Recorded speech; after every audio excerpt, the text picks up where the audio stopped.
y 5 ya calificadas, OIAR. Y los casos clínicos también. Solo faltaría lo que tienen que entregar esta semana. Y de laboratorio, ahí se las termino de calificar.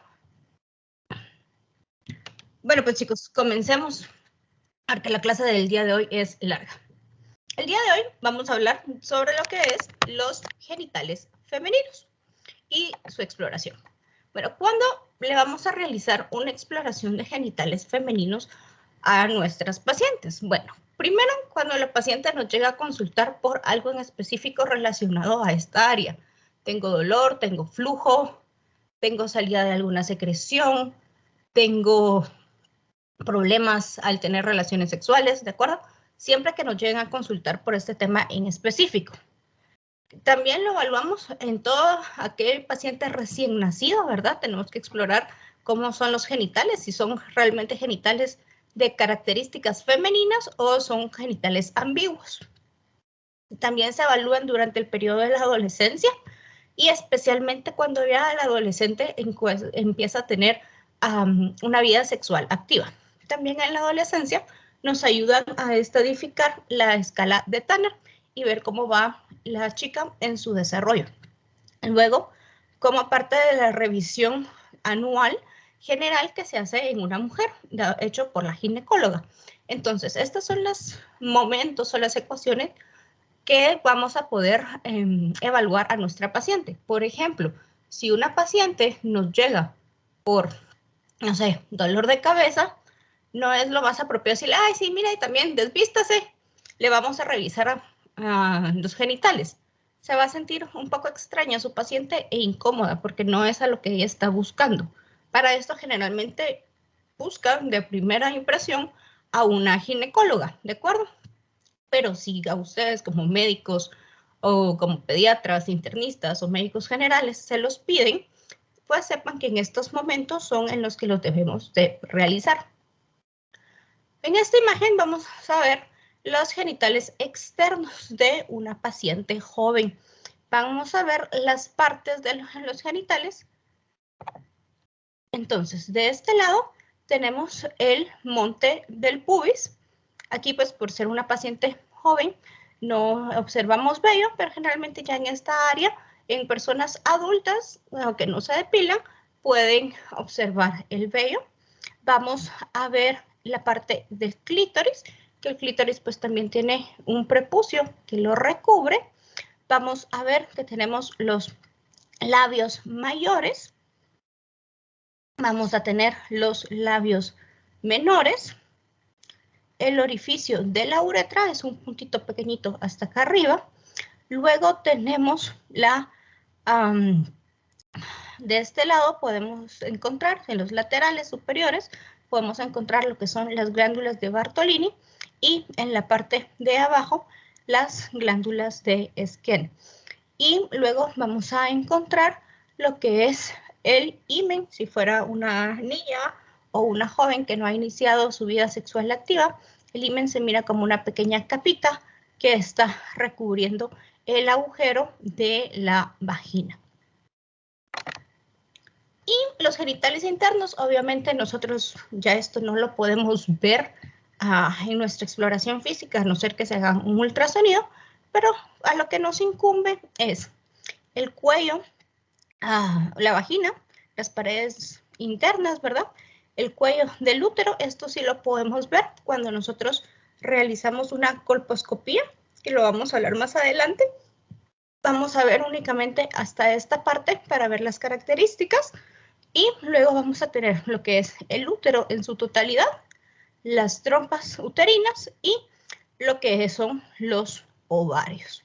Recuerden que en toda esta parte interna es donde se da la fecundación y obviamente la expulsión del ovario, desde el ovario, la expulsión del óvulo por las trompas uterinas hacia el útero y si pues la mujer ha tenido relaciones sexuales, puede ser en este momento, dependiendo del ciclo menstrual, que pueda fecundarse este óvulo y crear un embarazo, que esto idealmente se produce en el centro de lo que es el útero. Si los embarazos o la fecundación se producen a nivel de las trompas, se considera un embarazo ectópico y recuerden que esto es de riesgo, no se puede llevar a cabo este embarazo, sino que hay que operar. Bueno, vamos a hablar de los diferentes grupos etarios. Las pacientes lactantes, o sea, los bebitas chiquitas, el útero es sumamente pequeñito, mide más o menos 3.5 centímetros de largo. Los ovarios son funcionales, pero son inmaduros, o sea, una bebita no va a quedar embarazada, ¿verdad? No puede quedar embarazada, su cuerpo no está desarrollado para eso. El himen lo vamos a ver en el introito vaginal, o sea, el himen de una recién nacida va a ser más, lo van a ver con más facilidad, y es esto, este es el introito vaginal del que les estaba hablando, la entradita, ¿sí? Bueno, el clítoris pues es pequeñito y estos recién nacidos por el paso de hormonas maternas en el momento del embarazo pueden estar los labios mayores más edematizados y pueden verse hinchaditos. Esto con el paso de las semanas van a tomar su forma normal. ¿Qué pasa con las niñas conforme van creciendo? Pues la anatomía va a irse desarrollando y cuando llegan a la pubertad, pues va a ser una anatomía más funcional en cuanto al sentido de reproducción, porque ya empieza el periodo de la menstruación, ya empiezan los ovarios a estar más activos. Por eso es que miramos que hay muchos embarazos en adolescentes. Ahorita pues no vamos a discutir las causas porque son muchísimas, pero ya en esta época pues ya las mujeres pueden ser fértiles. Aquí les puse una imagen que abarca tanto la división, esto todo va a pasar dentro de la madre, porque es la división de si los órganos genitales van a ser de hombre o de mujer. Entonces vamos a ver que en la primera fila todos estos genitales se parecen, independientemente si somos hombres o mujeres. Ya más o menos a la semana 10, o entre la semana 8 y 10, perdón, se empieza a diferenciar el sexo. Entonces, esta parte de acá es la de los varones y esta otra es la de las mujeres, ¿de acuerdo? Ya van adquiriendo características propiamente de una mujer o de un hombre. Y sigue el proceso de la gestación, pues ya los órganos del hombre se van a terminar de diferenciar en lo que es el escroto, el pene y los testículos, y los de la mujer, lo que son los labios mayores, menores y el clítoris. Cuando hay un problema en esta diferenciación, porque, no sé, la madre tomó un medicamento teraptógeno, hubo un problema en la división de los genitales, pueden aparecer varios aspectos. Uno de ellos son los genitales ambiguos. ¿Saben qué significa esto, chicos? Que es imposible diferenciar el sexo del bebé genéticamente. O sea, no se sabe si es niño o niña porque no están bien desarrollados los órganos. Correcto. Genéticamente, pues si le hacen una prueba de genética, pues ahí sí va a salir si es hombre o mujer, ¿verdad? Pero como dice José, cuando ustedes nomás los miran, puede tener el clítoris muy grande, puede tener un pene muy pequeño que les dé o los haga sospechar a ustedes que es hombre o es mujer, ¿verdad? Cuando hay recién nacidos, básicamente por lo único como lo podemos diferenciar es por los genitales, ¿verdad? Si son de hombre o son de mujer. Entonces, bueno, tenemos el término de genitales ambiguos, que era lo que ya habíamos visto, que no podemos diferenciar exactamente si es niña o niño. Luego tenemos que presentan un micropene, o sea, van a ver que el pene es muy chiquito y esto lo pueden confundir el pene con el de un clítoris de una niña, o que el clítoris es demasiado grande y lo pueden confundir con un pene. Entonces, todo esto tenemos que ser muy cuidadosos al momento de examinar a los recién nacidos, y para eso, pues, los genetistas ya tienen tablas estipuladas en cuanto al tamaño de qué debe de medir cada uno de estos órganos en los recién nacidos y así sucesivamente en cada uno de los niños. Y si siempre queda alguna duda, existen las pruebas de ADN genéticas para ver si pues, los cromosomas son XX o XY. Bueno, ¿qué pasa con las adolescentes? En los adolescentes, pues ya entra la pubertad. El clítoris es más fácil de volverse eréctil cuando está en excitación. Los labios menores están aumentados en la vasculatura, se vuelven más sensibles y aparece la menarquia. Los adultos mayores, pues la función de los ovarios va a ir disminuyendo. Esto es a causa de la menopausia, que generalmente empieza a los 50 años. Y obviamente por este problema de la menopausia, todas las hormonas van a estar disminuidas. Las mujeres gestantes, lo que vamos a observar va a ser más resequedad vaginal por el aumento de las hormonas durante el embarazo, y vamos a observar también que en el cuello del útero va a ir presentando cambios en cuanto a la coloración, que los vamos a ver más adelante. Bueno, ¿por qué nos llegan a consultar? Por sangrado. A ver, ¿qué se les ocurre que lleguen a las pacientes a consultarnos por sangrado? ¿Qué les preguntaríamos? ¿O qué pensarían ustedes si llega una chica de 16 años que inició con sangrado? A ver, Karen. Que cuando comenzó con este sangrado sería una de las importantes. Luisby. Sí, que si ya inició su menstruación, porque a veces puede haber etapa tardía de la menstruación. Perfecto. Fer. Ahí iba a preguntar lo mismo, que cuándo fue su última menstruación. Bueno, ¿qué más se te ocurre? Hay un montón que preguntar. Otra.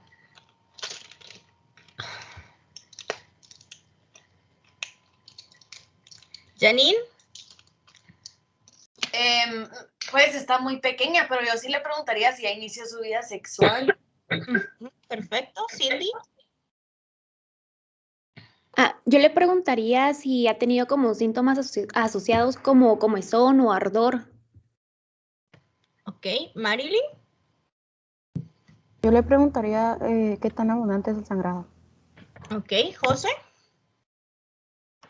Yo le preguntaría, como ya dijo Luis, ¿verdad? Que si es su primer, o sea, si ya menstruó, o sea, si ya tuvo su menarquia, entonces si ya la tuvo, perdón, si ya la tuvo, entonces yo le diría como si su periodo es regular o es irregular. Ok, perfecto. María Alejandra. Si ha tenido algún golpe o trauma, o si es que la respuesta a la actividad sexual es que sí, ya tiene una actividad sexual. Si la última vez que lo hizo fue muy fuerte o algo pasó, para ver si no hay algún golpe o corte. Ok, perfecto. María José. Yo le preguntaría sobre la cantidad del flujo y características del flujo, si tiene algún olor o coloración. Ok, perfecto. Jorge. Yo le preguntaría si estaría tomando algún medicamento que pudiera estar causando el sangrado. Muy bien. ¿Y Ariadna?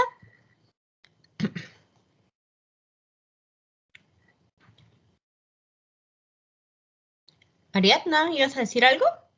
No, doctora, no tenía levantada la mano, creo que es Adriana. Adriana, perdón, Adriana Isabel.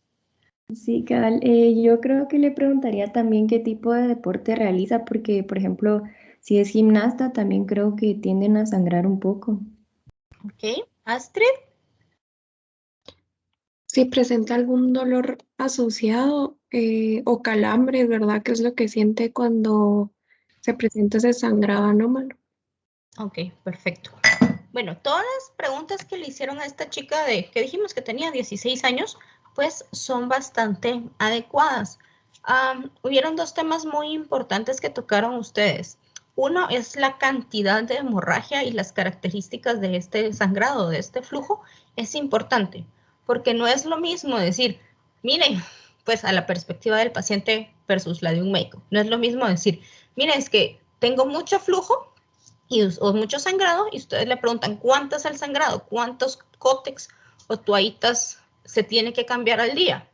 Entonces, esa es la pregunta para saber cuánto es, ¿verdad? Y si les dicen, mire, es que yo me cambio 3 toallitas durante todo el día, ya se imaginan que realmente no es mucho. A diferencia de si les dicen, miren, es que me cambio 10 toallitas durante todo el día, ¿de acuerdo? Y con esto también del tema del cambio de toallitas, hay muchas mujeres que pues no les gusta andar manchadas de los cótex, de las toallitas, entonces se cambian constantemente, aunque solo hayan medio manchado la toallita. Entonces hay que preguntar también qué tanto manchan la toallita, o sea, manchan toda la toallita que le empapan o es una pequeña mancha en la toallita. Y ya con esto ustedes pueden irse dando cuenta de cuánto realmente está sangrando su paciente o no. Luis, ¿me ibas a decir algo? Sí, también estaba, cuando estaba leyendo, me parece interesante tal vez preguntar si no tiene no ha sufrido de algún tipo de violencia, porque es una niña que tiene 16 años, pues también, pues, o sea, si solo es el sangrado, posiblemente también puede haber sufrido, o valorar la posibilidad de que pueda haber sufrido algún tipo de violación o algo así por el estilo, de parte de alguno de los maestros o algo así, pero, o sea, solo evaluando así como el sangrado, pues es una posibilidad. Miren, es que si solo nos llegan, como dice Luismi, la historia por sangrado, hay muchas cosas que pueden haber pasado, desde que esté con la menstruación y sea la primera vez que le llegue y la muchachita no sepa de este tema, hasta una violación, como nos dice Luismi, ¿verdad? Una irregularidad menstrual, un aborto espontáneo que esté teniendo, ¿de acuerdo? Entonces, todo esto lo debemos de indagar. Otro tema importante que hay que tocar acá es el inicio de vida sexual activa. Mucha gente, por ser un tema un poco tabú, vergonzoso, no es muy abierta a platicarlo o a hablarlo así por así, ¿verdad? Especialmente con los médicos y más si van acompañados de un adulto, en el caso de las mamás o no qué sé, porque vayan acompañados. Entonces, siempre es importante, si ustedes por algo sospechan que la paciente ya inició vida sexual activa o puede estar embarazada y la miran como que está muy nerviosa, muy apenada, traten de retirar o sacar al acompañante para quedarse a solas, ¿verdad? Obviamente, si yo les digo ahorita a las mamás de cualquiera de ustedes, mire señora, ¿me puede esperar afuera un ratito? Va a pegar el grito al cielo y me va a decir, es que ¿qué quiere hablar? Que no sé qué. Ya saben cómo son las mamás. Pero traten de hacerlo de la manera más educada y explicarle, mire señores, que vamos a realizarle el examen a su hija, o miren, me puede esperar afuera mientras su hija se cambia y se pone su bata. Así como, búsquenle un pretexto, ¿verdad? La cosa es sacar al acompañante y en esos pequeños minutitos que ustedes van a tener con su paciente, le preguntan claro y directo, mira, ¿estás embarazada? ¿Sospechas que puedes estar embarazada? ¿Estás teniendo relaciones? ¿Sí o no? ¿Te has cuidado? ¿De acuerdo? Ya hacen esas preguntas muy firmes, detalladas, y por favor no les vayan a poner cara de vergüenza a las personas si les dicen, ay sí, yo había tenido relaciones y es una niña. No, realmente, pues, ya ahí cada quien decide, ¿verdad? Ustedes solo su cara lo más seria posible, sin mostrar indignación, frustración o algo, ¿de acuerdo? Aunque por adentro ustedes digan, ¿cómo fue posible que hiciera eso esta patojita? Pero no, traten de darle confianza a su paciente. Otro tema muy importante es el tema de la violación. Pues no solo es por maestros en la escuela, ¿verdad? Pudo haber sido incluso hasta en la misma casa. El papá, el padrastro, los hermanos, el tío, los abuelos. Se van a sorprender, chicos, pero el mayor... ¿cómo se llama esto? Las personas que están más involucradas en una violación son la misma familia y especialmente las personas que viven dentro de la casa, ¿verdad? Entonces siempre tenemos que abordar esto con sumo cuidado. Lastimosamente, Guatemala no tiene leyes eficaces que protejan a la mujer. En este tema se los digo que no son eficaces porque las leyes de Guatemala, al buscar proteger a la mujer, la sacan de su hogar y la alejan. en vez de sacar al desgraciado que la violó, ¿verdad? Perdón por la palabra. Entonces, mientras hacen toda la investigación en el expediente, es a la mujer a la que retiran de su hogar. Entonces ya esto sumado a la violación, pues les causa muchas inseguridades a la persona. Entonces, siempre ustedes como médicos hay que darles el apoyo, pues médico, el apoyo psicológico a las mujeres y a la familia, ¿verdad? Porque no es fácil que alguien se entere que le violaron a la hija, a la hermana, y que fue pues X persona o algún miembro de la misma familia.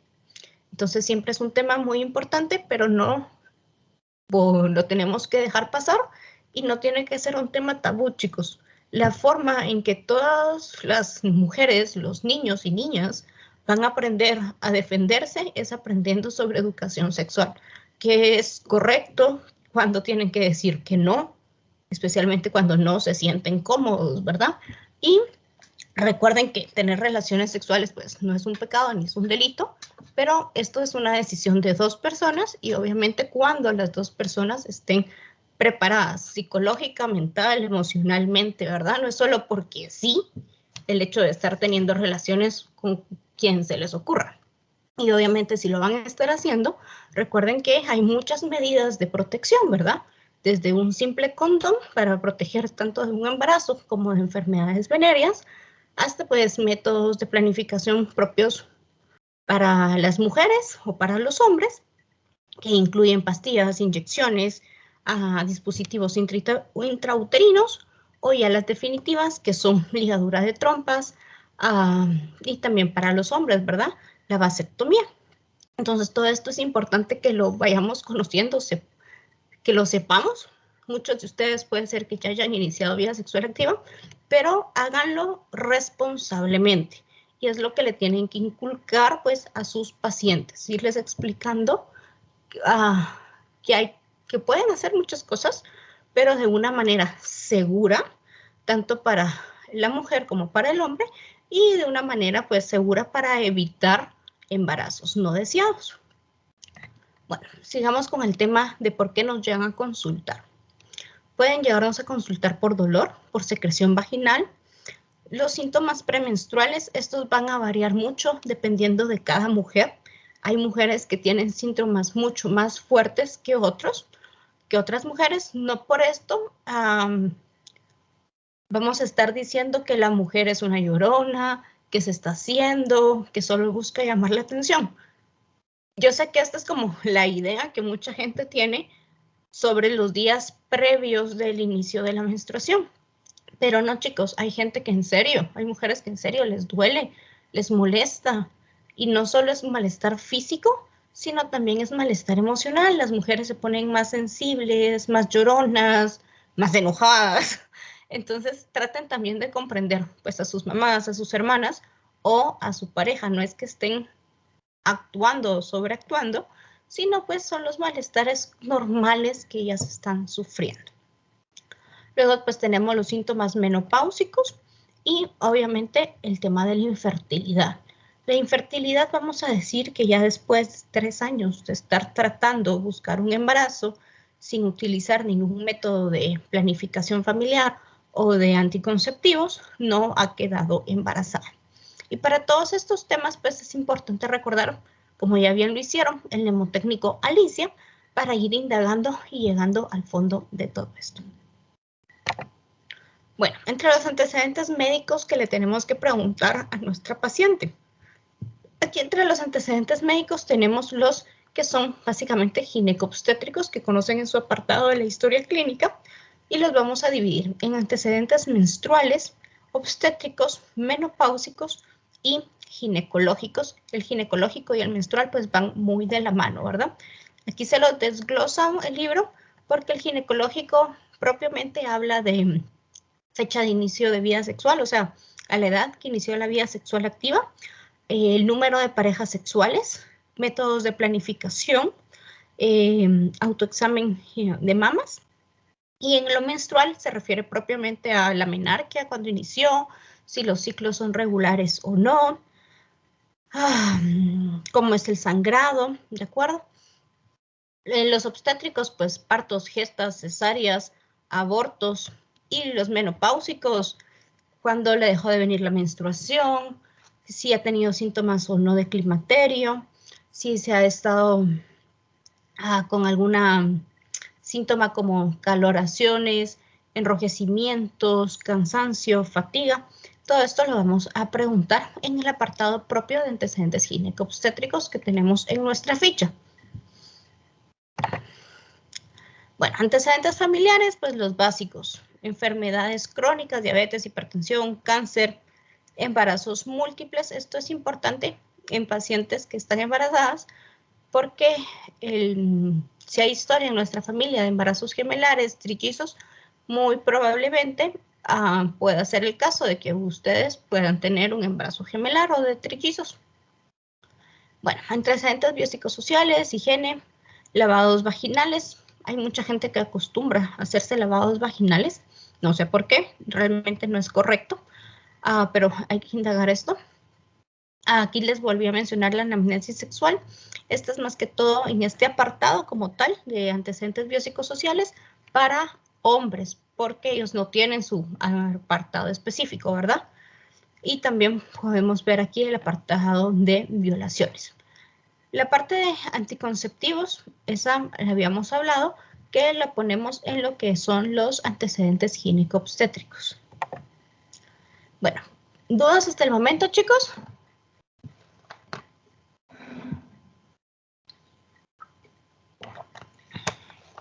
No, ¿Dudas? ¿No? No, doctora, todo claro. Bueno, sigamos pues. ¿Qué vamos a preguntar en casos especiales? Si tenemos lactantes o niños que inician con sangrado, señal de alerta. Algo pasó, no es normal que una niña de 5 años, un bebé de 1 año, de 7 años tenga sangrado. No, no es normal. Aquí piensen mal y acertarán. Generalmente el sangrado en pacientes lactantes o niños son violación, chicos. Algo les pasó. Entonces tengan mucho cuidado con esto. Dolor. Generalmente el dolor tampoco es algo normal, pero pueden haber causas externas. Por ejemplo, se golpeó jugando, se cayó en la bicicleta. Si las niñas hacen, no sé, ballet o gimnasia, que se haya podido golpear con los instrumentos de la gimnasia, ¿verdad? O si se golpeó en la bici, le cayó un pelotazo, o simplemente tiene una infección urinaria. Sí lo debemos de indagar. Y si todo esto está descartado, violación, ¿de acuerdo? Secreción vaginal, ¿de acuerdo? Tampoco es común en los bebés o lactantes, pero ellas pueden tener pequeñas infecciones vaginales secundarias a infecciones urinarias. O si las niñas ya están aprendiendo a ir al baño porque no se limpian adecuadamente después de hacer pipí, entonces pueden crear un poquito de secreción. Y bueno, la masturbación en el tema de los niños no es que sea como extraño o de verlo mal, sino que es parte de la autoexploración. Van a ver que cuando pasen por salud mental, van a ver que hay una fase genital en el desarrollo de los niños, y esto es únicamente porque ellos van explorando y conociendo su cuerpo. Entonces, ¿qué nos recomiendan? Pues en esta fase, cuando los niños están en la fase genital, que primero se les dé plan educacional, ¿verdad? A los niños se les hable con sus palabras, que ellos puedan conocer su cuerpo con las palabras propiamente, ¿verdad? Que por favor no les vayan a decir, no sé, cualquier apodo, galletita, chocolatito, no, se llama vagina, se llama pene, ¿de acuerdo? Entonces eso es muy importante, darle a conocer las partes con los nombres adecuados a cada uno de los órganos. Como les enseñamos cabeza, pies, oídos, ojos, se les enseña pene, vagina, ¿de acuerdo? Entonces eso es importante. Los adolescentes, pues ya lo habíamos hablado, tratar de hablarles en privado, y si están pues acompañados, tratar de hacer las preguntas más generales, pero que a ustedes les vayan dando una idea de qué hacer. Porque si yo les pregunto a cualquiera de ustedes ahorita, chicas, no tienen que responder, no se preocupen. No sé, Anika, si yo te empiezo a preguntar sobre tu vida sexual, ¿cuál sería la actitud que tú tomarías si estuvieras acompañada de tu mamá? ¿Me responderían abiertamente o me harían cara de muerte y no me responderían? ¿Qué actitud tomarían ustedes? Bueno, yo creo que tuve mucha suerte y mi familia nunca ha tratado estos temas como tabú, entonces tal vez yo podría hablar de eso abiertamente, pero sé que no es el caso en la mayoría de lugares en Guatemala.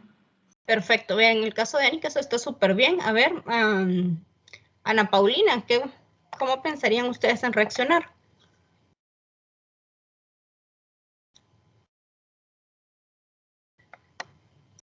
Melanie, dime. Pues yo la verdad, a mí sí me gustaría como que nadie me acompañara a la hora de que me preguntaran cosas porque siento que eso es muy privado y es algo mío, no cosas como que de mi mamá, aunque mi mamá siempre está metida en todo, o sea, siempre quiere estar conmigo en todo lo que tenga que ver con mi salud, entonces a mí sí me ha tocado mentir en algunas cosas. Ok, María Alejandra.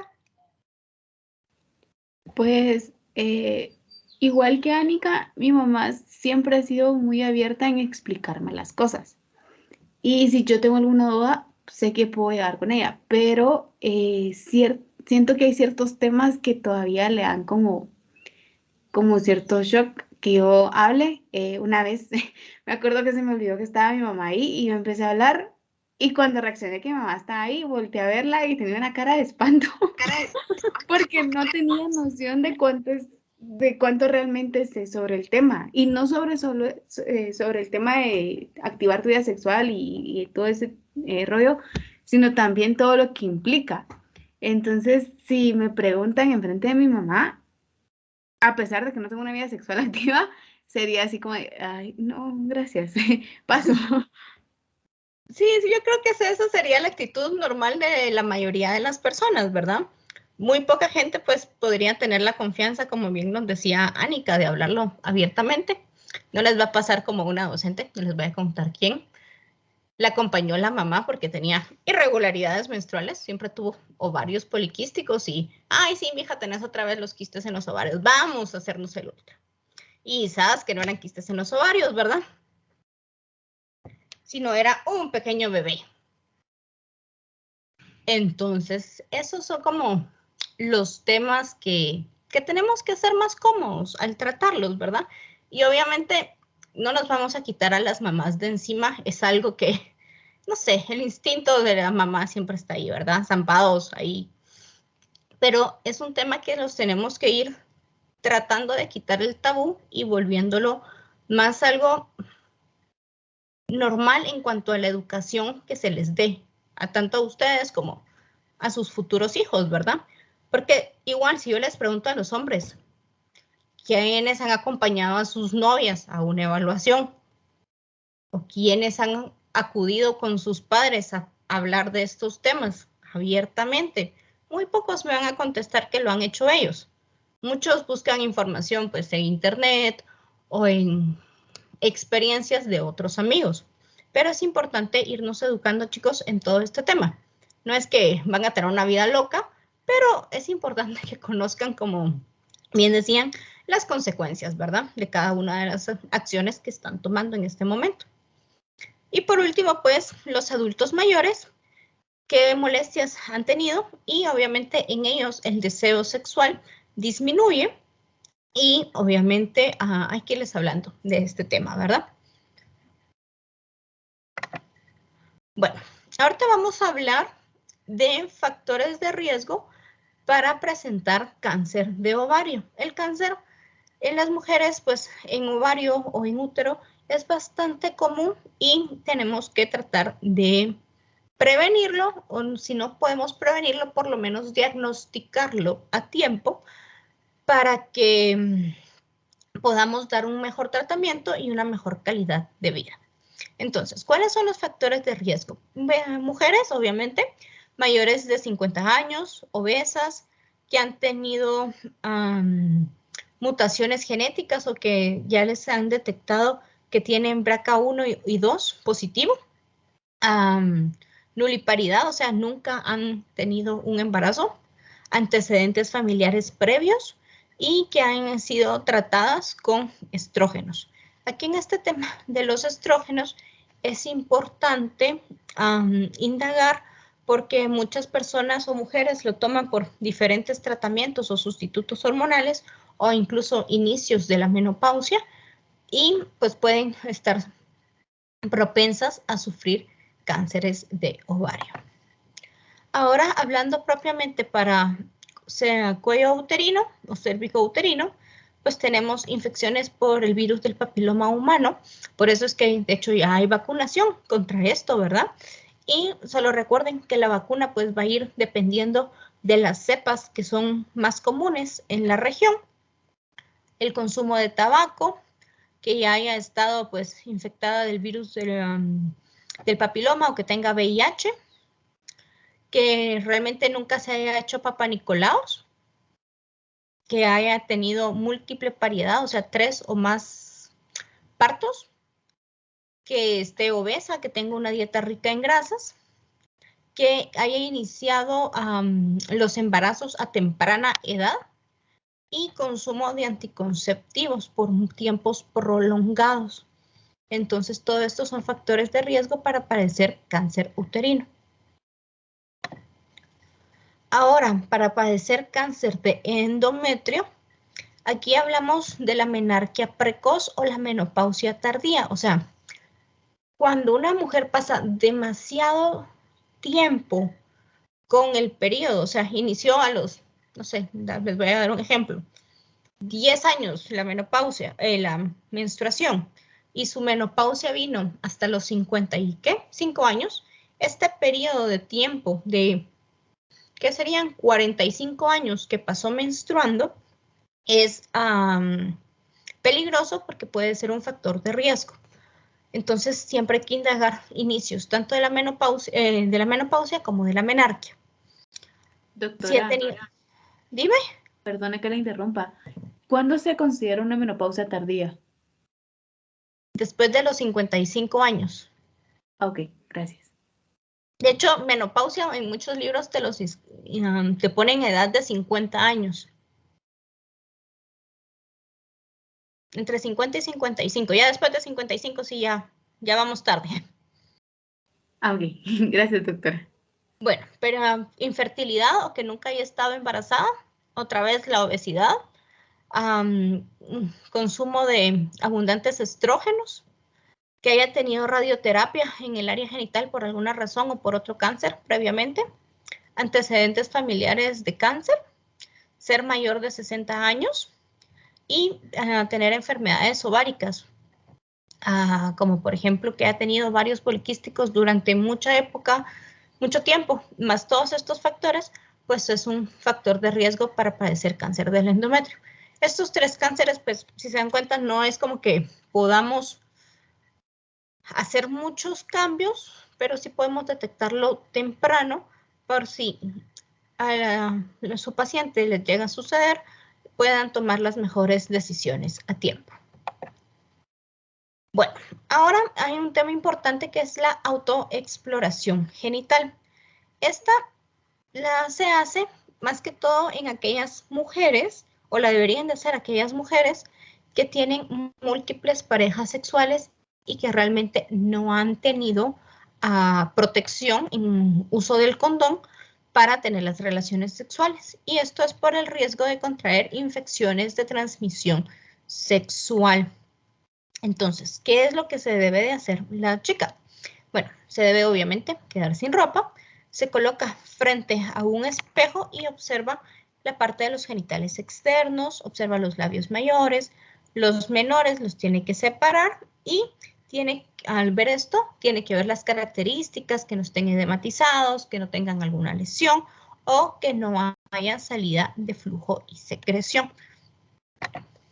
Bueno, ahora, regresando al tema de la masturbación de los niños, vamos a ver que ya les había hablado que cuando ellos están en su fase genital es completamente normal y vamos a saber que es normal porque esto va a ser ocasional, va a ser discreto.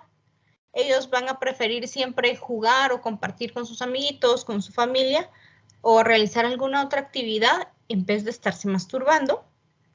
Realmente no van a haber signos de que el niño se va a golpear o estar estimulando esa área y solo se va a ver estimulación en los genitales externos.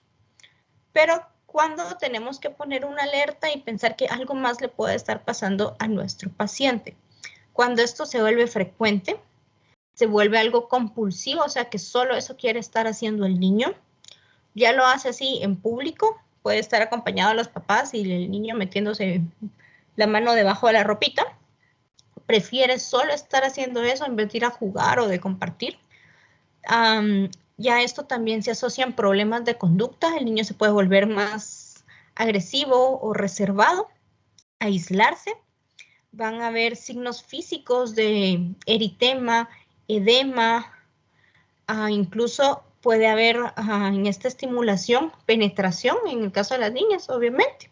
Entonces, piensen que algo más le pudo haber pasado a esta niña. Está sobreestimulada en cuanto a la educación sexual. Alguien le está enseñando de más en cuanto a estos temas, o incluso la niña ha sido violada y está experimentando pues esto. Todo esto es lo que tenemos que tener cuidado en cuanto a los niños.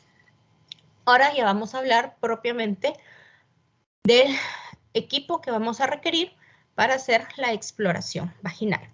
Necesitamos una fuente de luz, obviamente de luz blanca, que es lo mejor, una bata o una sábana clínica, espéculos vaginales, guantes. Aquí es muy importante, chicos, que esta exploración física la hagamos con guantes, un lubricante vaginal y equipo de muestra para hacer Papá Nicolau.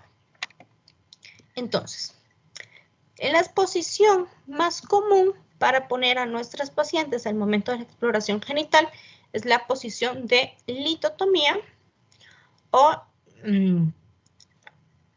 la posición en M, ¿de acuerdo? Para poderlas evaluar. Entonces, básicamente, la sábana clínica, lo que van a hacer ustedes, si es en la posición esta, van a extenderla sobre las rodillas como que fuera un rombo.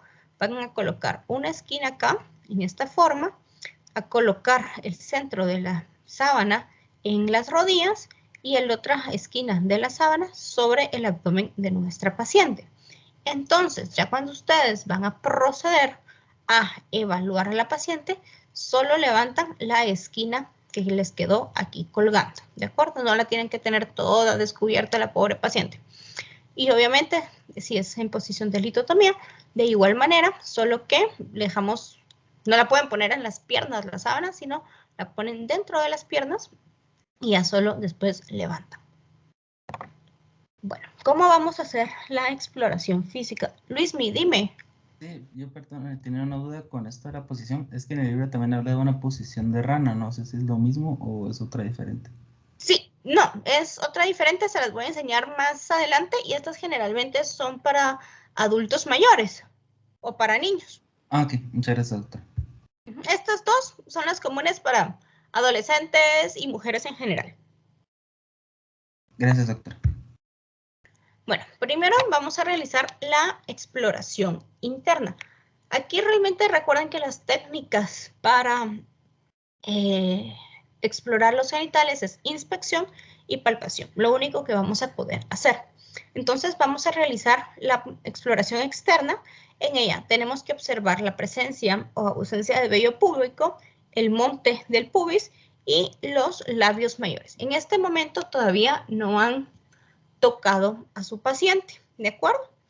Luego vamos a explorar los labios mayores. Vamos a ver que sean simétricos, vamos a ver cómo es el tejido y que no hayan signos de inflexión, inflamación,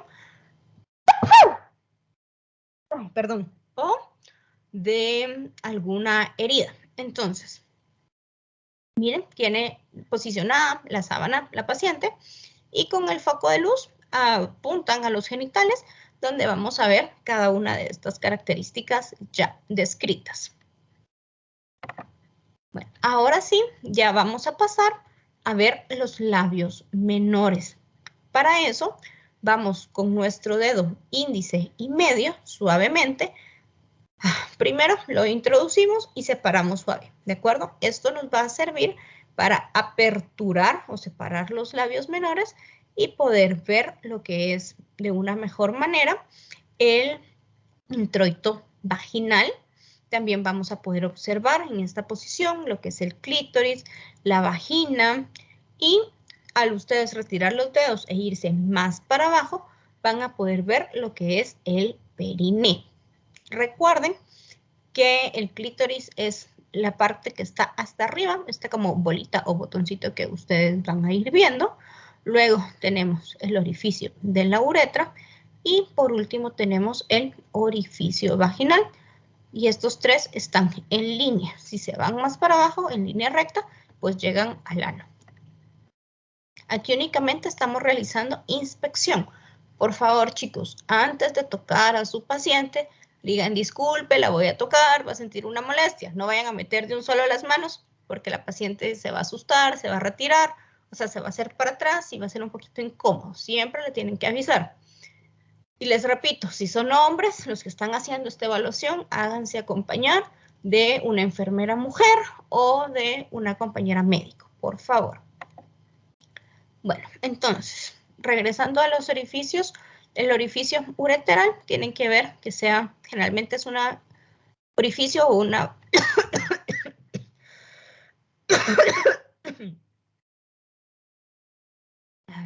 es de forma irregular, lo encuentran sobre la línea media y obviamente aquí es por donde sale el pipí, no van a encontrar nada más, solo tienen que inspeccionar que no esté eritematoso. El orificio vaginal, este generalmente es un orificio o una hendidura un poquito mayor, es en forma vertical, los bordes van a ser irregulares, entre más grande en edad sea su paciente, más irregulares pueden presentar estos bordes. Hay que buscar signos de inflamación, edema o alguna lesión. Y aquí les decía lo que está en el ano y el perineo. Bueno, otro tema no tan relacionado a la exploración genital, pero va a ser muy común en su práctica cuando pongan sondas Foley, chicos. ¿Alguien saben qué son las sondas Foley?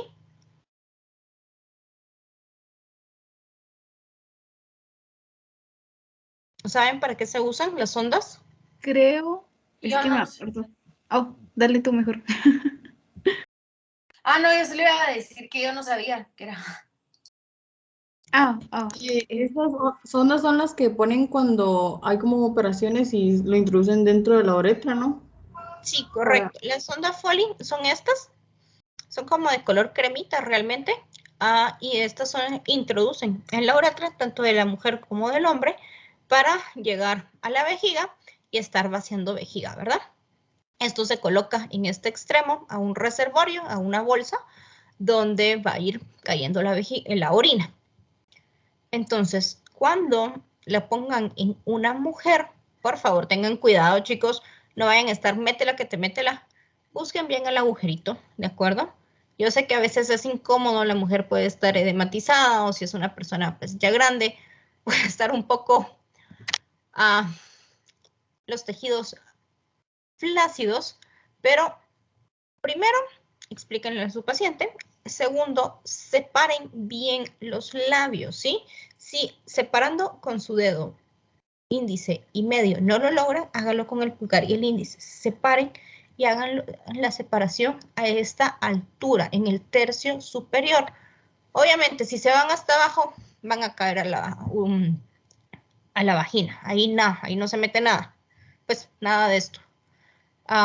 Entonces váyanse hasta arriba. El primer bolita o puntito que ustedes miren va a ser el clítoris. Abajito del clítoris va a estar la uretra. Entonces, separen bien, hagan la asepsia y antisepsia y ya proceden a introducir la sonda. Las sondas vienen de muchos tamaños, o sea, de muchos grosores de diámetro. Entre más delgadita es, pues es para pacientes más chiquitos, más jóvenes, para bebitos, para lactantes, y entre más pues gruesa es es para pacientes adultos. La sonda Foley, la verdad, lo que es molesto es la introducción de la sonda, pero no es doloroso. Y cuando la conozcan van a ver que es algo suave, es como que ustedes estuvieran, ¿cómo les explico? ¿Han tocado las pajillas de silicón? Sí. Esas sí, como las transparentes, no, o las de plástico, que es como las de Mac. Así. No, las de plástico de MAC no, esas son duras. Las de silicón, que son así aguaditas, que tú las puedes empuñar, incluso, que se hacen una bolita. O como que estuviera un globo vacío, pues. Ok, sí, las transparentes, entonces como más delgaditas. Ajá, pero que son bien suavecitas. O como la textura de que esos globos largos, algo así es, la textura. O sea, realmente no es algo doloroso, pero sí es incómodo cuando lo coloca. Entonces siempre es importante explicarle a la paciente, y otra cosa importante es lubricar, echarle lubricante al extremo de la sonda Foley para que se introduzca. Entonces, ¿qué es la parte que se introduce? Se introduce esta parte de acá, ¿sí? ¿Hasta dónde la van a introducir? La tienen que meter más o menos hasta la mitad. No va a pasar nada si lo meten hasta la mitad, ¿de acuerdo? ¿Por qué? Porque al llegar a la vejiga se hace un churulito. Entonces, ¿qué pasa? Cuando ya están en vejiga, van a ver que al estar conectada la bolsa aquí, va a empezar a soltar pipí. No se preocupen, es normal. Eso es lo que se esperaría, ¿sí? Entonces, luego con una jeringa cargada más o menos con 2 cc de solución salina, van a venir, o de aire, también lo pueden hacer, y aquí donde está esta tripita que dice 1, esta es la que nos va a ayudar a inflar el globo, esta parte de acá. Entonces, introducen el aire o el líquido y el globo se va a inflar. Cuando ya el globo está inflado, jalan con cuidado, no jalen duro, nada más jalan para sacar el resto de la sonda que metieron. Y ya, cuando ustedes sientan la tracción o el tope, es que ya no va a salir más, ¿sí? Si ustedes jalan duro, van a sacar el globo inflado y le va a doler a esa paciente. Entonces, tengan cuidado. Y lo dejan ahí, ya colocaron su sonda Foley. Bueno, eso era únicamente para explicarles cómo se colocaba una sonda. Ahora sí, continuando con la exploración de genitales, vamos a hablar de las glándulas de Skene y de Bartolino. Estas van a estar pues en los lados de lo que son los labios mayores y nos van a ayudar tanto la palpación para cada una de estas. Vamos a ver que las glándulas de Skene son las que están superiores y las de Bartolini son las que están más inferiores. ¿Cómo es que vamos a evaluar cada una de ellas? Ya con nuestro mano con guantes vamos a introducir únicamente el dedo índice de nuestra mano exploradora en la vagina, obviamente no hasta adentro, sino solo en los bordes para evaluar las glándulas. Entonces yo tengo aquí el modelito de una vagina y recuerden, Skene arriba, Bartolini abajo. Entonces, introduzco mi dedo y solo así voy tocando para evaluar que la glándula no esté inflamada, no sienta alguna bolita o alguna masa. Para evaluar las de Bartolini voy a hacer pinza, sigo con mi dedo introducido y con mi pulgar toco. Obviamente la presión que voy a hacer va a ser una presión leve porque esta área es muy sensible. Listo, ya evalué tanto las del lado derecho como las del lado izquierdo. Bueno, luego vamos a evaluar el periné. El periné, seguimos primero con nuestro dedo introducido, evaluamos la parte interna por abajo y luego vamos a pasar a explorar externamente el periné. También cuando ustedes ya tienen, introducido su dedo, antes de que lo saquen, pídanle a la mujer que apriete la abertura vaginal. Esto nos va a servir para evaluar el tono. Van a sentir en su dedo, pues, que los músculos vaginales se contraen y aprietan. Luego vamos a tener que pasar a inspeccionar el ano. Siguen en línea media, más hacia abajo. tienen que ver que esta es una zona rugosa, áspera. Tienen que inspeccionar que no hayan verrugas, que no hayan fisuras, que no hayan hematomas, señales de trauma. Cuando vamos a inspeccionar ano, hacemos un cambio de guantes. Ya tocamos la vagina, nos cambiamos guantes, nos ponemos guantes limpios, pasamos a explorar el ano, ¿de acuerdo? Porque no queremos contaminación de una zona hacia la otra. Bueno, terminamos de inspeccionar el ano. Nos quitamos nuestros guantes, nos ponemos guantes nuevos. Vamos a pasar a hacer exploración interna. Para la exploración interna vamos a requerir de un espéculo vaginal, de lubricante, y aquí generalmente la exploración interna sí se hace con guantes estériles, ¿de acuerdo? Idealmente. Si no tenemos guantes estériles, pueden usar los guantes convencionales, pero lo recomendable son los guantes estériles. Bueno, en cuanto a la inspección con espéculo. Bueno, antiguamente se usaban los espéculos de metal que se lavaban, se desinfectaban y todo. Actualmente se usan espéculos de plástico. Estos vienen de diferentes tamaños en cuanto a largo y a diámetro. Los más pequeños pues son para pacientes que nunca han tenido relaciones sexuales o para niñas. ¿En qué caso les vamos a hacer una inspección interna de las niñas en caso de sospecha de violación? Luego a mujeres en general, pues para sus respectivos papanicolao. Recuerden que después de iniciar vida sexual activa, nos debemos todas de realizar el papanicolao anualmente. Y igual, si no han iniciado vida sexual activa, se lo deben de realizar por lo menos cada año o cada 2 años. Esto es más que todo con el fin de detectar cambios en el cuello uterino para prevenir algún cáncer, ¿verdad? Si no han tenido vida sexual activa, únicamente es para prevenir cáncer, cambios inflamatorios, ¿verdad? Poder evaluar, porque obviamente no van a tener una infección de transmisión sexual. Si ya iniciaron vida sexual activa, pues, y no han usado siempre protección en cuanto a condón, estamos hablando, sí hay que ver esto para ver que no hayan, pues, agarrado una infección de transmisión sexual.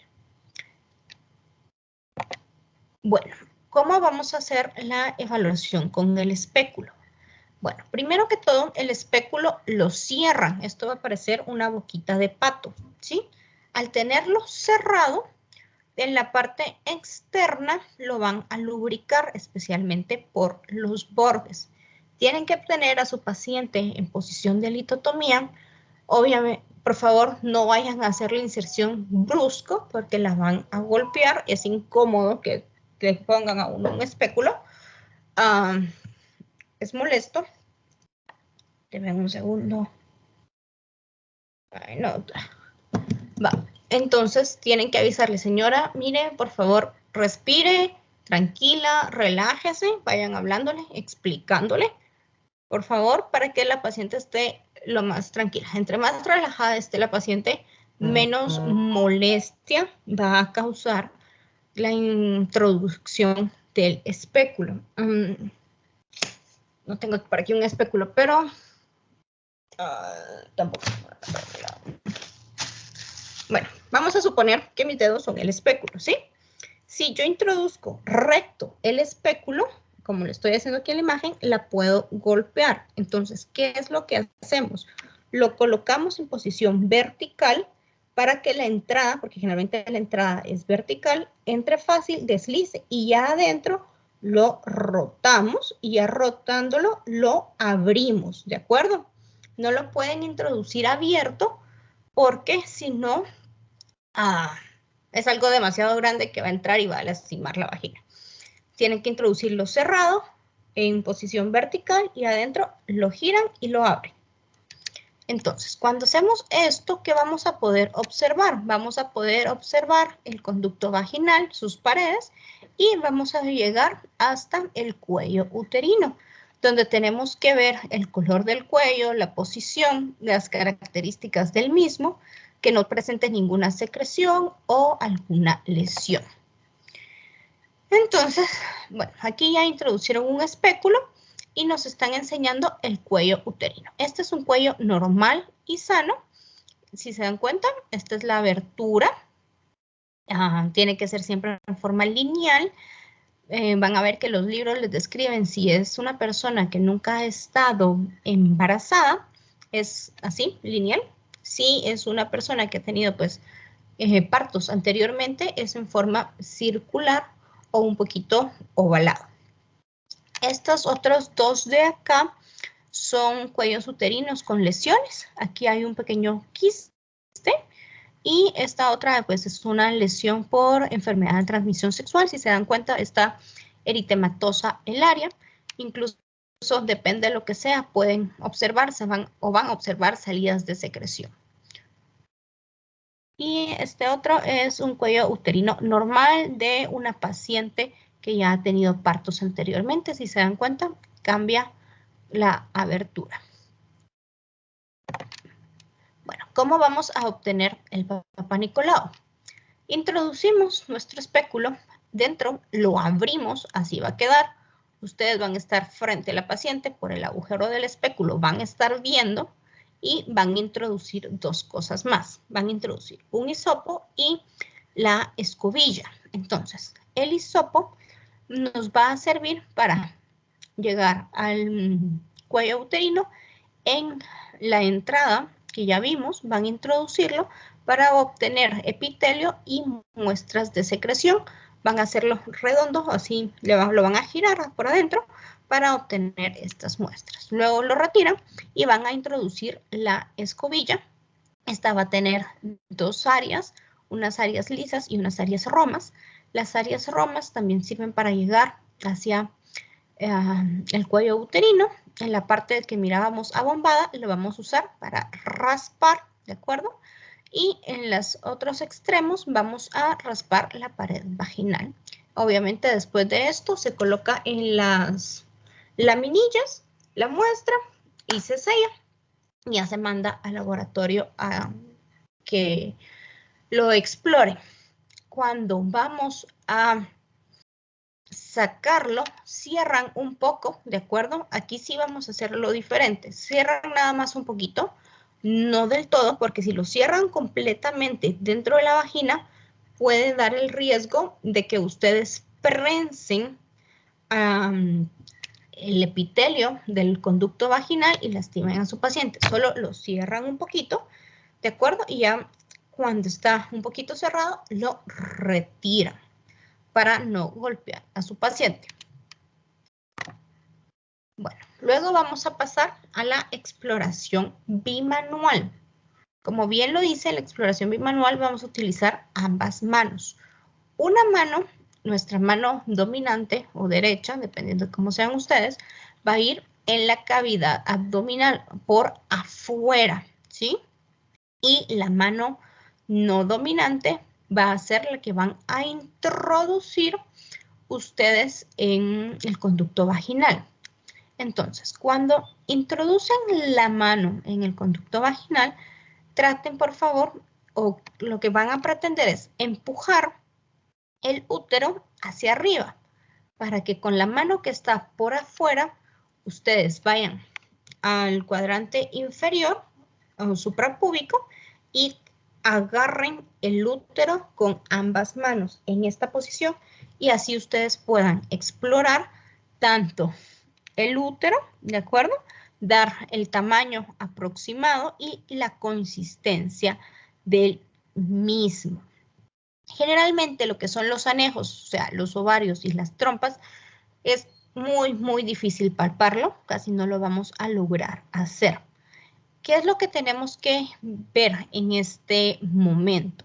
Tenemos que ver la sensibilidad al movimiento cervical. Este generalmente va a poder ser desplazado 1 o 2 centímetros sin provocar dolor o molestia en este desplazamiento.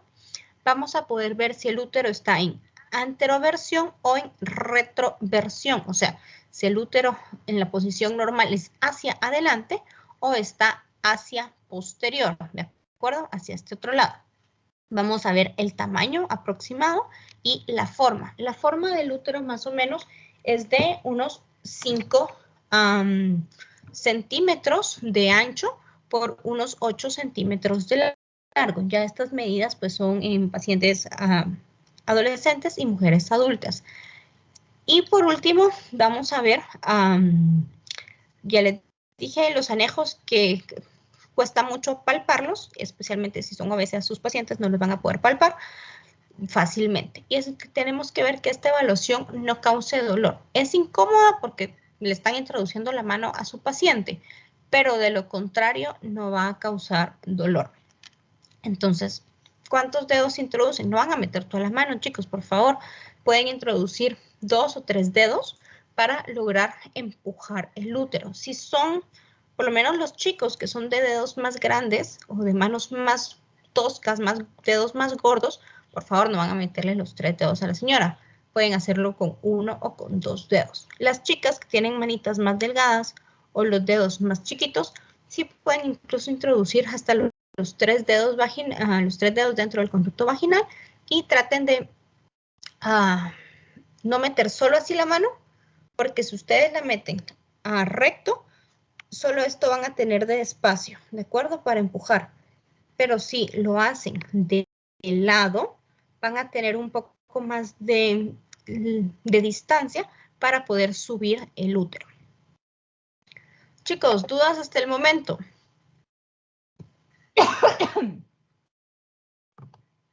No, doctora. Todo claro, doctora. Bueno, ahora vamos a hablar de lo que es la exploración recto-vaginal. Como su nombre lo dice, vamos a ver la vagina y el recto al mismo tiempo. Esto es mucho más incómodo, más molesto que el anterior. ¿Por qué? Porque vamos a introducir un dedo en la vagina y el otro dedo en el recto. Entonces, ambos dedos tienen que estar lubricados. Si ustedes prefieren, se pueden hacer cambio de guantes, que sería lo ideal. Y con guantes nuevos, siempre guantes estériles, vamos a hacer la exploración del recto y de la vagina. Por favor, explíquenle en este momento lo que se les va a hacer a sus pacientes, porque a ninguna paciente o a ninguna persona le gustaría de sorpresa que le estén metiendo su dedito en el anito, sin previo aviso y información de lo que le están haciendo. Les van a pegar una maltratada y se van a ganar una demanda. Entonces, antes de hacer esta exploración, expliquen detalladamente lo que van a hacer y el propósito de hacer esta exploración. Lo más común es únicamente la exploración bimanual. Esta exploración rectovaginal pues no la hacemos con frecuencia, pero hay casos en los que sí la van a poder hacer y como les digo, especialmente lo hacen los ginecólogos. Ustedes como médicos generales o no sé, el pediatra o médicos internistas, no se metan a problemas. Evítense clavos con la gente, refiéranlos al ginecólogo, eso ya es chance de ellos. Entonces, ¿qué vamos a hacer en la exploración? Vamos a ver, primero nos va a servir para ver el tabique rectovaginal. El tabique es esta parte de aquí que les estoy señalando, que es la que divide, obviamente, la vagina, que es el conducto que tiene la flecha, y el recto, que es este que parece como choricito, ¿sí? Entonces, vamos a ver el grueso del tabique. Vamos a palpar lo que no hayan lesiones, edemas, traumas. Vamos a ayudarnos a ver los úteros que están en retroversión, que es este de acá. Si se dieron cuenta, en la primera imagen, el útero en anteroversión, el fondo estaba paradito viendo hacia arriba, pero los úteros en retroversión están acostaditos, obviamente viendo hacia el recto. Entonces, para eso nos sirve. Y la palpación bimanual, en este caso, solo nos ayuda a delimitar los bordes del útero. ¿De acuerdo? Entonces, con un dedo en el ano y el otro dedo en la vagina, van a poder realizar esta exploración.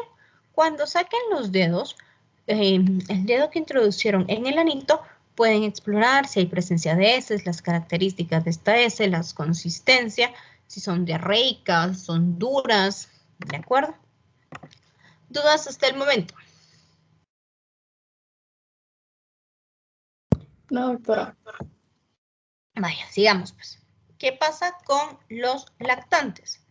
Los lactantes los vamos a poner en la posición de ranita. De acuerdo a la posición de ranita es con ambas plantas de los pies pegaditas y las rodillas flexionadas para poderlos explorar. Los recién nacidos generalmente pueden tener un poco de edema en los genitales y esto va a desaparecer alrededor de las 4 semanas o al mes de vida porque ya no van a tener los estrógenos maternos. Tenemos que ver que no tengan o presencia de malformaciones genitales y que no estén segregando moco. En las niñas o los bebitas que usan pañal pueden tener una pequeña secreción color de moco, hialina o blanquecina, y es completamente normal, y esto es por el calor que el pañalito acumula o porque las embadurnan en pasto al azar y polvo. Cuando expliquen eso, por favor, polvos ya no se recomiendan porque el polvo o el talco causa resequedad en los genitales. Y al momento de echar pasta al azar, a las mamás les encanta embadurnar a los bebés en pasta. Cuando les ponen el pañal, recuerden que la pasta se echa solo afuera, ¿de acuerdo? En las nalgas del bebé y en las ingles, ¿de acuerdo? En el lado de las ingles. No sobre los labios ni dentro, ¿de acuerdo? ¿Por qué? Porque eso sí puede causar irritación, inflamación. Entonces es solo por afuera, ¿de acuerdo? Labios mayores y nada más.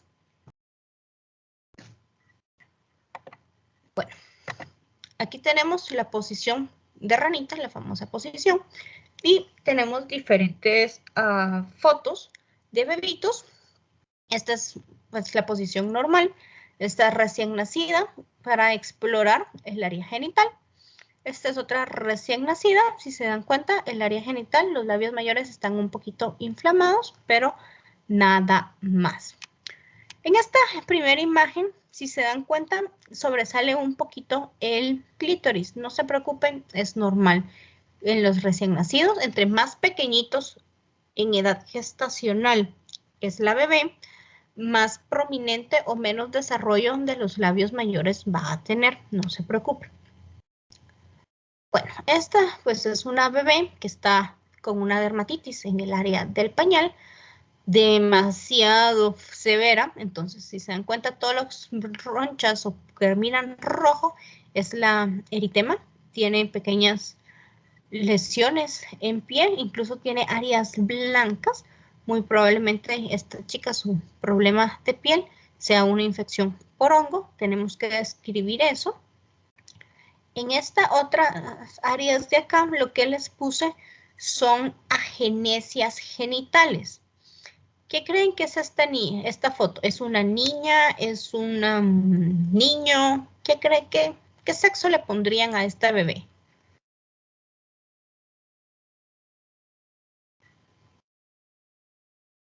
Femenina, diría yo. A ver, ¿alguien piensa algo diferente que Karen o qué quieren compartirme? Yo pensaría que no está diferenciado. ¿no? Ajá. Ya no está diferenciada. ¿Qué más piensan?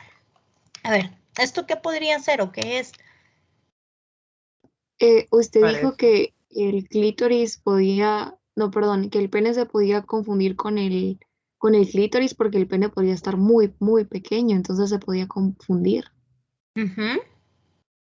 Yo creo que como que el contorno parecen más labios mayores que escroto, por ejemplo. Ok, el contorno sí podrían ser labios mayores y este podría pues ser el clítoris del bebé. Pero si se dan cuenta, el clítoris pues nos hace sospechar un poquito porque está bastante agrandado. No es como en estas otras imágenes que no miramos realmente el clítoris, que está recubierto por los labios. Entonces, de hecho, esto lo dejaron como una agenesia genital, ¿verdad? A explorar. Y ellos sospechan que es un paciente masculino, pero lo dejaron como una pseudo malformación masculina. ¿De acuerdo? Entonces, hay que ver realmente qué pasó en el desarrollo de este bebé y sus pruebas genéticas. Ahora, ¿qué piensan? Una Dime, pregunta. Karen. digamos así como en este caso, ¿cómo sería el desarrollo genital, digamos, ya como en adolescencia y así? Bueno, es que lo primero que haces cuando tienen casos así, se manda a genética. Entonces, lo que la genética nos mande, si es mujer o es hombre. Entonces, si es, por ejemplo, casos así, se operan en base, aquí en Guatemala se hace en base a lo que los exámenes te dicen.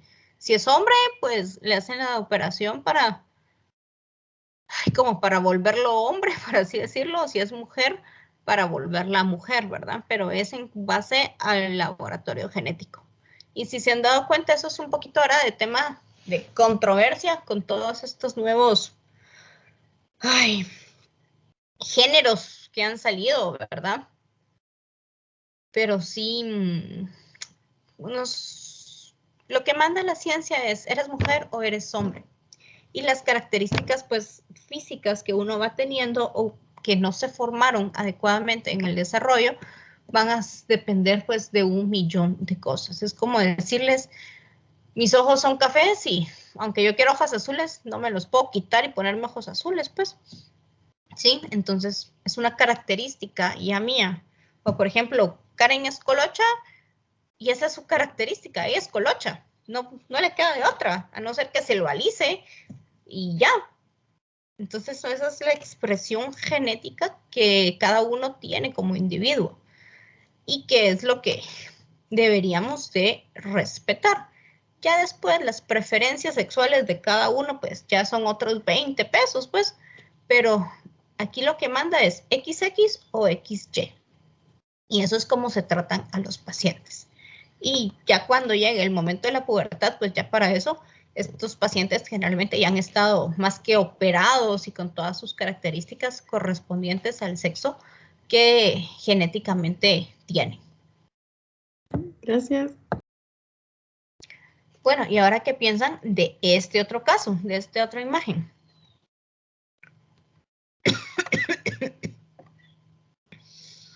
Francisco Bach, no te he oído hablar, ¿qué piensas?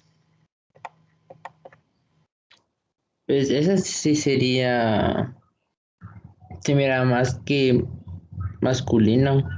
Que la anterior sí está un poquito más complicada, pero esta sí se puede ver más formada el escroto. Ok, Fernando, ¿qué piensas? Pienso que si es una recién nacida, puede estar inflamado el área genital por la cantidad de estrógenos todavía, ¿o no? Sí, pero no tanto. A ver, ¿quién no me ha hablado? Carlos, ¿qué piensas? Buenos días, doctora. Solo una pregunta antes, disculpe. ¿En qué número de presentación vamos? Es que no me deja. 36. Y en la imagen, fila de abajo, imagen de en medio. Ah, ok.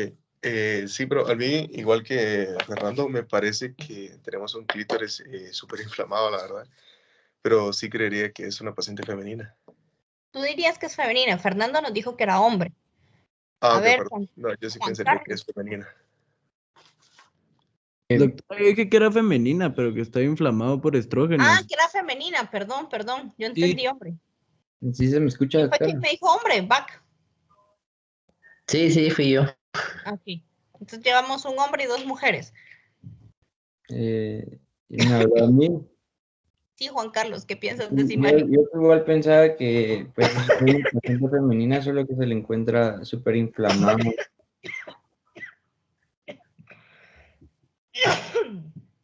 Ok, perfecto.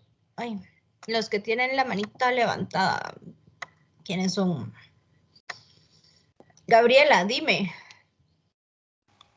Bueno, a mí sí me parece que están muy inflamados, como los labios mayores, entonces yo pensaría más que es un hombre.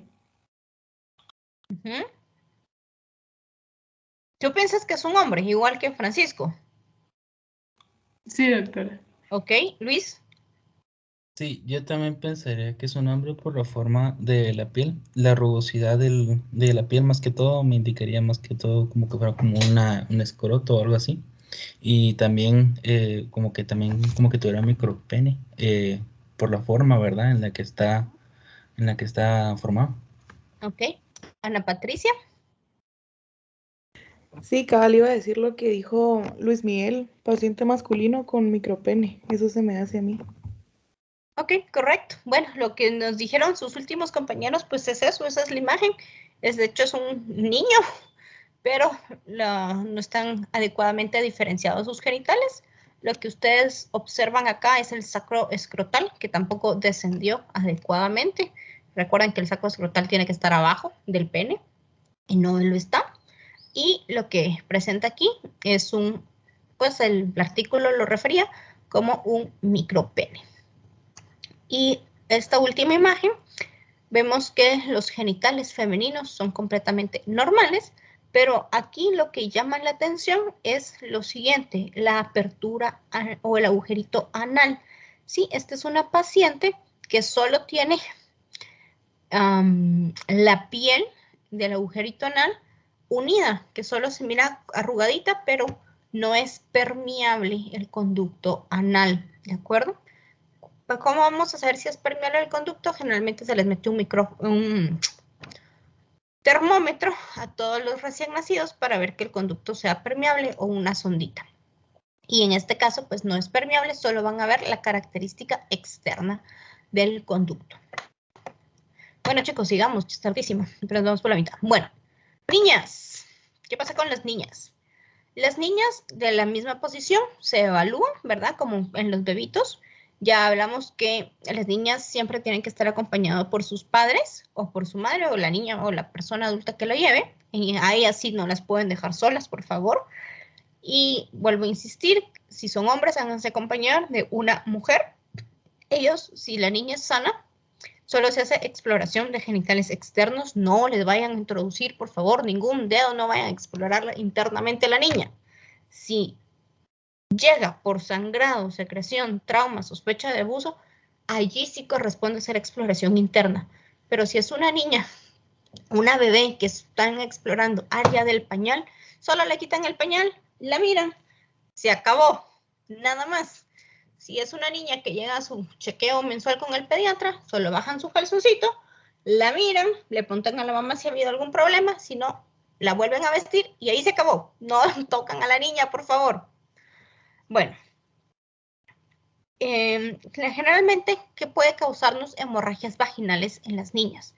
Pues alguna lesión, un trauma, como ya habían ustedes mencionado, infecciones en la vagina, la presencia de algún cuerpo extraño, que haya tenido un trauma, tumores, alteraciones endocrinas, esto ya es pues en niñas un poquito más grandes, ingesta de estrógenos o la pubertad precoz. Recuerden que pubertad precoz la describimos antes de los 13 años de edad. Bueno, ¿cuándo vamos a sospechar que hay signos de abuso en una paciente? Bueno, vamos a ver maltrato físico o abandono. Generalmente las mujeres que han sido, o cualquier persona que ha sido abusada, su aspecto físico pues lo descuida bastante. Puede tener una infección de transmisión sexual o en el área genital, señales de traumas, cicatrices, o incluso en el ano y en el recto pueden tener estas señales, estas cicatrices y alteraciones geniturinarias, sufrir de muchas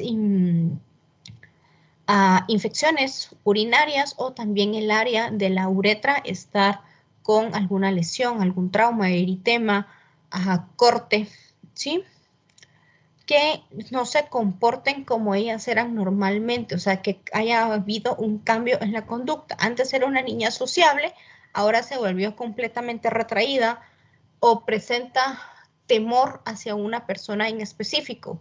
No sé, por darles un ejemplo, antes le gustaba estar con el abuelito y ahora de la nada ya no quiere ver al abuelito, le da miedo, se esconde cada vez que lo miren, sospechen de que algo le hizo ese abuelito, ¿de acuerdo? Obviamente puede ser cualquier persona. Yo puse el ejemplo del abuelito porque fue lo primero que se me ocurrió. Que la niña empiece a comer de más o deje de comer, ¿de acuerdo? Que presente signos de depresión, de ansiedad, que empiece con terrores o pesadillas. Generalmente estos niños abusados se empiezan a orinar otra vez en la cama y como les digo, van a evitar a la persona que los abusó o el lugar donde esto sucedió. Y algunos niños van a tener o a manifestar un comportamiento sexual. ¿Cómo así? Con lo que les había hablado, pueden estar presentando una masturbación excesiva, y esto es una forma no de porque les haya gustado, sino es una forma de estrés y de ansiedad que les está generando estos niños y por eso lo están volviendo a hacer. Depende de la edad en que esto haya comenzado, pueden volverse las niñas a tener un comportamiento sexual más provocativo y pueden tener también o involucrarse en juegos sexuales. Esto generalmente puede ocurrir en algunas adolescentes, que no es muy común, pero sí sucede, y depende del estado como emocional y mental de esta paciente, pues estos cambios que puede llegar a tener en este aspecto que estamos hablando. Lo más común, por así decirlo, son estos dos primeros que acabamos de hablar, que es lo que vamos a ver casi que en todas nuestras pacientes. Bueno, ¿qué es lo que tenemos que hacer en estos casos? Obviamente, ustedes como médicos les van a llegar un caso así.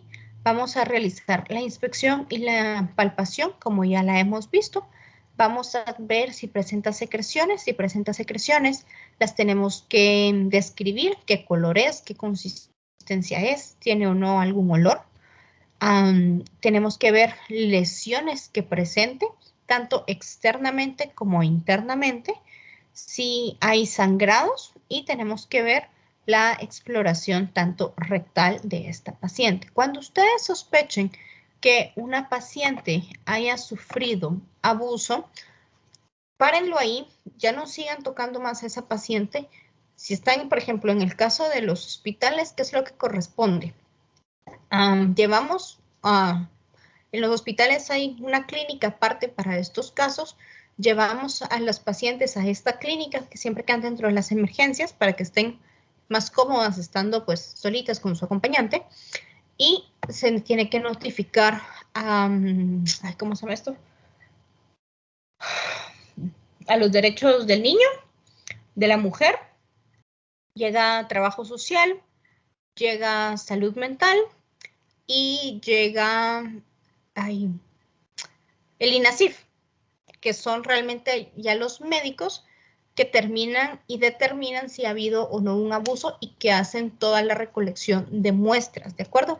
Ustedes lo único que tienen que hacer es levantar la alerta, empezar con la exploración física, y si en la exploración física les da señales o sospechas de abuso, ustedes como médicos paran ahí todo, retiran a la paciente, la llevan a la clínica dedicada a esto, y ya posteriormente empiezan a activar toda esta cadena que les acabo de mencionar para que ya los médicos de estas áreas sean los encargados de realizar esta exploración física. Eso es lo que corresponde en los hospitales de realizar. Bueno, ¿qué pasa con los adolescentes? Ya habíamos hablado, las escalas de Tanner van a ir variando dependiendo de la edad, va a aparecer la menarquia y pues depende de la edad de la paciente y si ha iniciado o no vida sexual activa, va a tener pues la presencia del himen.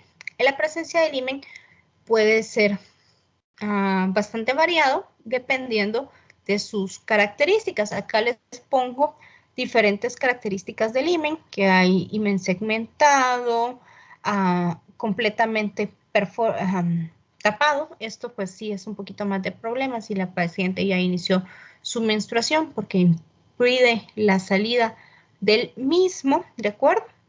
Y recuerden que el himen se puede romper realmente por cualquier cosa, no solo por una penetración, un trauma si la niña es gimnasta, se golpeó con el asiento de la bici, se estiró, es karateca y dio una mala patada, ¿de acuerdo? O sea, no es algo no es un sello de garantía como antes lo vendían, ¿verdad?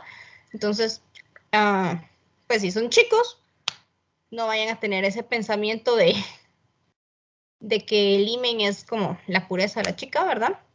Sino que puede romperse por cualquier cosa y realmente la chica no haber tenido relaciones sexuales. Y viceversa, chicas, pues tranquilas en ese aspecto. Bueno, ¿qué pasa con las mujeres gestantes? Con las mujeres gestantes vamos a tener que ver, obviamente, la edad gestacional de nuestra paciente. Tenemos que ver el tamaño del útero, tenemos que ver las dimensiones de la pelvis y las características cervicales. Entonces, primero, para calcular la edad gestacional en nuestras pacientes, vamos a tener que saber la fecha estimada de parto. Y recuerden que esto es generalmente durante 40 semanas que dura el embarazo. Entonces, ¿qué vamos a hacer? Lo más confiable es la regla de Nigel. ¿Qué usamos con esta? Usamos la fecha de última regla y vamos a ir restando 3 meses a esta fecha que nos dio la paciente y vamos a sumar 7 días a la fecha de la última menstruación. Entonces la fórmula nos queda de la siguiente manera. Ella nos dice que su fecha de última regla fue el 5 de mayo del 2017. Entonces, 5 de mayo menos 3 nos queda en febrero, ¿verdad? ¿Vamos hasta ahí? Sí, doctor. Va. Y al 5, que es la fecha que ella nos dio, le vamos a sumar 7, ¿de acuerdo? Entonces, nos queda que la fecha probable de parto, FPP, fecha probable de parto, es el 12 de febrero y obviamente del año que corresponda, pues la cantidad de las 40 semanas, que en este caso es en el 2018. Y esa es la forma de calcular la edad gestacional. Luego tenemos el gestiograma. El gestiograma es este circulito. Esto está dado el primero, la línea por los meses del año. Luego la segunda línea por los días, ¿verdad? Que va desde 1 hasta el mes 30 o 31, día 30 o 31. Luego tenemos en esta área de aquí las las semanas gestacionales que tiene nuestra paciente. Normalmente recuerden que es hasta 40 semanas, 41 y 42 ya son embarazos post-término. Antes de las 37 semanas son embarazos pretérmino. Luego, esta parte de acá nos da las medidas aproximadas del tamaño del fémur del bebé, del peso y de la longitud. Depende de la semana gestacional en la que se encuentra. Entonces, si yo les digo que la fecha de última regla fue el 5 de enero, vamos a colocar la flecha que dice FUR, fecha de última regla, en el 5 de enero. Y ya con esto vamos a ver en qué semana cae correspondiente la fecha probable de parto, que se tendrían que ir buscando donde dice, donde ya está aquí marcado 40 semanas, para que ustedes calculen que va a caer en octubre, ¿de acuerdo? Ese es el gestiograma, que es la forma también más fácil de calcular. ¿Dudas en cuanto a lo que hemos hablado ahorita, chicos? Jesús, son las 10:20. Bueno, 5 minutos más y terminamos, ¿oyeron? ¿Dudas? ¿Preguntas? No, doctora. Todo claro, Todo doctor. bien, doctora. Bueno, 5 minutos más, chicos, y terminamos. Bueno, luego vamos a tener que ver el tamaño del útero. El tamaño del útero, vamos a irnos hasta el fondo uterino, que es en esta parte aquí del abdomen, y vamos a ir palpando, ¿de acuerdo? Dependiendo de las semanas gestacionales que tenga nuestra paciente, vamos a ir midiendo. Para eso necesitamos una cinta métrica, localizamos la sínfisis del pubis acá, y donde nosotros sintamos el borde del útero, vamos a medir. Vamos a llegar hasta ahí y vamos a decir, mide tantos centímetros, que corresponde a 32 semanas, a 36 semanas, a 20 semanas, ¿de acuerdo? Y así sucesivamente tenemos que ir midiendo a nuestra paciente. Luego, cuando nosotros realizamos la exploración pélvica, o sea, con nuestro espéculo vaginal, vamos a poder ver o notar cambios en lo que es el cuello uterino, que va a estar ablandecido o va a estar con una coloración azulada, o vamos a poder ver un bulto palpable en el cuello uterino, ¿de acuerdo? Y estos son signos son signos gestacionales y nos van a dar un aproximado de en qué semana se encuentra nuestra paciente y pues son cada uno de estos signos. Esto generalmente pues, es propio de los ginecólogos que ellos están viendo la exploración uterina. Ustedes como médicos generales no se vayan a meter a realizar en una mujer embarazada inspección vaginal con el espéculo, sino únicamente vamos a realizar la medición del útero. Luego, ¿cómo vamos a ver, ya cuando nuestra paciente está en trabajo de parto, cómo vamos a ver que está dilatada y que está borrado el cuello uterino? Para eso es muy importante saber el tamaño de nuestros dedos, chicos, ¿sí? Por ejemplo, ¿todos tienen una regla a la mano? Sí, doctora. Sí, doctora. Sí, doctora. Entonces, con su dedo índice, midan cuántos centímetros mide su dedito índice. En el caso mío, mide 1 centímetro. A ver, Ariadna, ¿cuánto mide tu dedito? Ahorita estoy, doctora. El mío, 1. 1. Juan Carlos. Se me escucha ahorita hoy. Estoy agarrando las reglas que no encontraba. ¿Cuánto mide tu dedo? Ahorita le digo. Espere. Tengo una regla rota. Perdón. El índice, ¿verdad? Sí. Jorge, ¿cuánto mide tu dedo mientras nos cuenta tu compañero?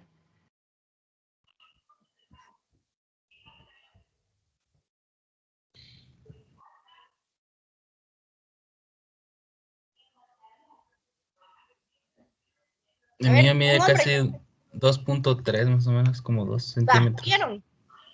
Luis Miguel tiene unos dedotes enormes. A eso era lo que iba a llegar. Cada mano mide diferente. Entonces, esto es pues un aproximado que hicieron, pero no es tan real porque va a depender de la mano de cada persona. Generalmente las chicas tienen los deditos más delgaditos que los varones.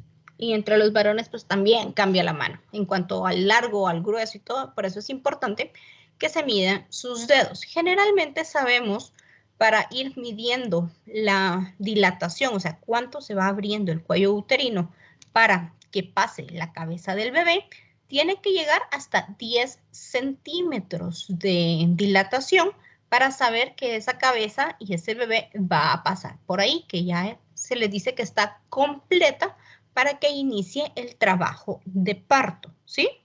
Eso es la dilatación. Y el borramiento es cuánto se va adelgazando. Miren, este es el cuello uterino. Cuánto se va adelgazando este cuello hasta prácticamente desaparecer aquí a los 10 centímetros. ¿Ya vieron? Sí, doctor.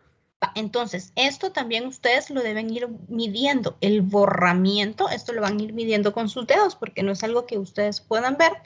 Entonces, cuando normalmente ustedes hagan así, van a ver que en algunas personas, al abrir su índice y su medio, de esta forma, llega a 10. Pero si su manita es pequeña como la mía, vamos a hacer un truco. Vamos a girar los dedos. ¿Y vieron? Me dio más espacio para poder medir la cabeza. Miren. Y solo hice, giré mis muñecas, mi muñeca. Ahora, midan primero en esta posición sus dedos y luego en esta posición. ¿Cuánto mide cada uno? ¿Cuánto miden estas dos formas en sus dedos? Da como 3 centímetros más. Sí. Fernando, ¿cómo te va con tus medidas? Con los dedos abiertos normales son como 10.5 y girados son 14. Sí, te dan, o sea, lo que quiero con esto demostrar es que da más, ¿verdad? Es otra forma de medir. Que en el caso de Fernando, ya con 10 y medio, él sabe que ya una paciente está completa prácticamente. Bueno, esto es para saber lo que es el borramiento y la dilatación. También se evalúa el bienestar fetal del bebé. Y para eso, pues, se escucha la frecuencia fetal y se miran los movimientos fetales que presenta el bebé. Recuerden que los movimientos fetales van a estar presentes o van a sentirse, mejor dicho, entre los 16 y la 20 semanas. A partir de la 20 semana ya los movimientos van a ser mejor percibidos por la mujer.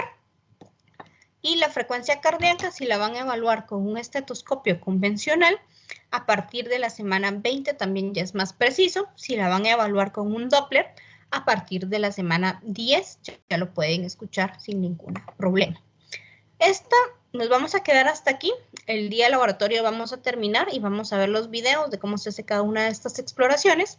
Pero quiero terminar aquí para que se recuerden de estos términos que son muy importantes y los van a escuchar en la maternidad, que son posición, presentación, situación y actitud del bebé. Entonces, si hablamos de presentación, quiere decir, aquí está la mujer, ¿verdad? La pelvis de la mujer. Y esta es pues la salida del conducto vaginal. Va a empezar aquí. Si hablamos de presentación, quiere decir cómo está el bebé posicionado respecto a su salida. Está de cabeza, o sea, en una presentación cefálica, o está de nalgas, en una presentación podálica. Si estuviera podálico, las nalgas tendrían que estar acá en esta área. En este caso es una presentación cefálica, ¿sí? Aquí, ya en presentación cefálica, lo vamos a dividir en occipital, frontal, de cara o de brecma. O sea, eso me refiero. Imagínense que esta es la salida, ¿sí? Entonces, está viendo hacia la salida, está occipital, está sobre las suturas, ¿de acuerdo? O está de frente, como ya les había dicho. Si es podálica, imagínense que estas son las pompis del bebé y está acá. Está completamente viendo las pompis, ustedes ven solo las pompis, es una presentación incompleta de las nalguitas o completa de las nalguitas. Esa es la presentación. Luego tenemos la posición. La posición es cómo está el bebé orientado respecto a esta presentación que acabamos de hablar. O sea, si está hacia la derecha, hacia la izquierda, o si está anterior o posterior. ¿Sí? Imaginen que este es mi bebé. Imaginen que este es mi bebé, ¿sí? Si está hacia la derecha, hacia la izquierda, si está anterior o si está en posterior respecto a la salida, ¿sí? Luego tenemos la situación, o sea, ¿cuál es el eje del bebé? Es un eje longitudinal, o sea, está en posición recta, vertical, es un eje transversal, está acostado o está en una situación oblicua.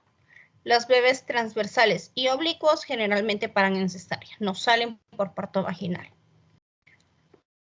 Y la actitud.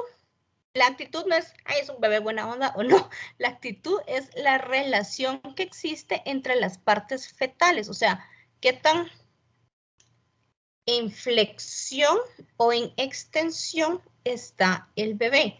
Cuando los bebés están como muy abiertos y no están así abrazaditos, pues cuesta un poquito más que salgan, ¿de acuerdo? Y estos son los términos que son más importantes de recordar. Eso es todo por el día de hoy, chicos. El laboratorio, les voy a terminar de dar la parte de embarazadas y adulto mayor y vamos a ver los videos. Y el día del laboratorio vamos a tratar de discutir un caso clínico chiquitito para que podamos terminar de entender lo que acabamos de hablar el día de hoy. No sé si tienen alguna duda, alguna pregunta.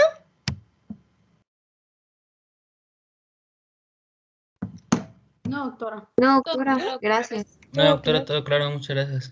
Ok, perfecto, chicos. Les recuerdo que el día de hoy se entregan técnicas semiológicas para todos. Para la subsección 5, hoy entregan el caso clínico y la práctica. Para la subsección 6 entregan el domingo, la práctica y el caso clínico. ¿Dudas con sus tareas pendientes? No, Perfecto. Doctora, solo una pregunta. Si podría habilitar el espacio de entrega, por favor. Va, se los habilito ahorita y yo les mando correo cuando ya esté habilitado, ¿vieron? Gracias. Doctora.